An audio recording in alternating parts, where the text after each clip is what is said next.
কোটি টাকার গাড়ি অচল, তাই প্লাস্টিকের সস্তা নৌকাই এখন এই ধনীদের একমাত্র ভরসা। অনেকে আবার সেটিও না পেয়ে হেঁটেই নোংরা পানি পার হতে বাধ্য হচ্ছেন।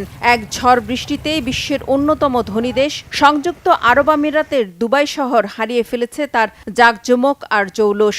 এ যেন এক জরাজীর্ণ চেহারা।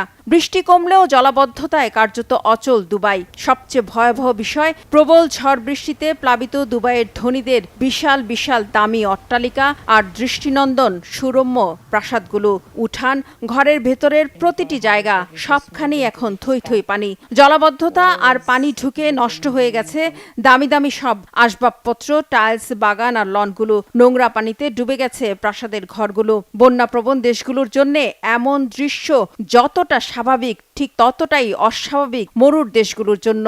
শুষ্ক আবহাওয়ায় দুবাইতে খুব একটা বৃষ্টিপাত না হয় তাদের নেই পানি নিষ্কাশন ব্যবস্থা। তাই এমন জলাবদ্ধতায় অনভ্যস্ত হতভম্ব দুবাইয়ের ধনী অধিবাসীদের অবস্থা খুবই নাকাল। কোটি টাকার ঘর নোংরা পানিতে ডুবে যাওয়ায় ভীষণ নাজেহাল অবস্থা তাদের। একে তো জলাবদ্ধতা, তার উপর নেই বিদ্যুৎ, নেই পানি, নেই ভবনগুলোর বিভিন্ন সুযোগ সুবিধা, বসবাসের অযোগ্য অনেক ভবন।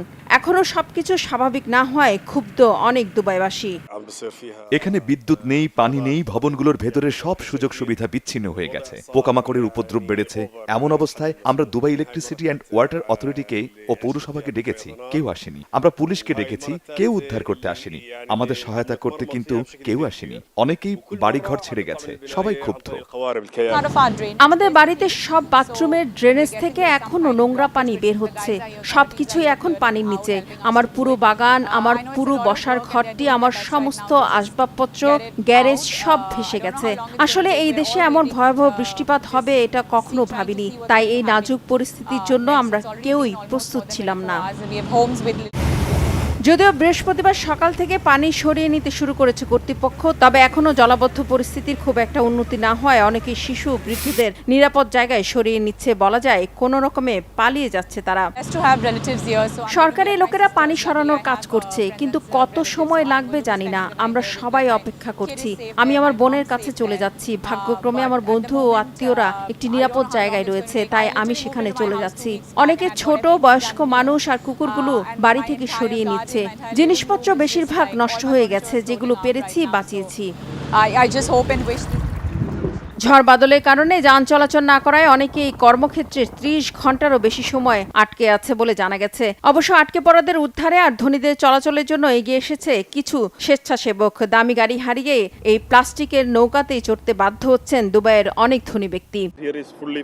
এমন ভয়ঙ্কর পরিস্থিতিতে মানুষকে সাহায্য করতে আমি নিজ থেকেই এগিয়ে এসেছি। চারদিকে প্রচুর পানি। আমি গত 48 ঘন্টা ধরে মানুষদের সাহায্য করছি। জিনিসপত্র সহ এক জায়গা থেকে অন্য জায়গায় পৌঁছে দিচ্ছি। এমন প্রলয়ঙ্কারী ঝড় বৃষ্টিতে অনভ্যস্ত দুবাইবাসী একে এলিয়েনের থাবা বলে উল্লেখ করেছে। জানালেন এমন অবস্থা আগে কখনো দেখেননি তারা। এটি একেবারেই ভয়ঙ্কর পরিস্থিতি। দুবাইতে আমি আরো ঝড় দেখেছি, তবে এটি অনেক বেশি ভয়াবহ। মনে হচ্ছিল এলিয়েন আক্রমণ চালাচ্ছে। আকাশে শুধু চলছিল অবিরাম বজ্রপাত, ঝড়, শিলাবৃষ্টি।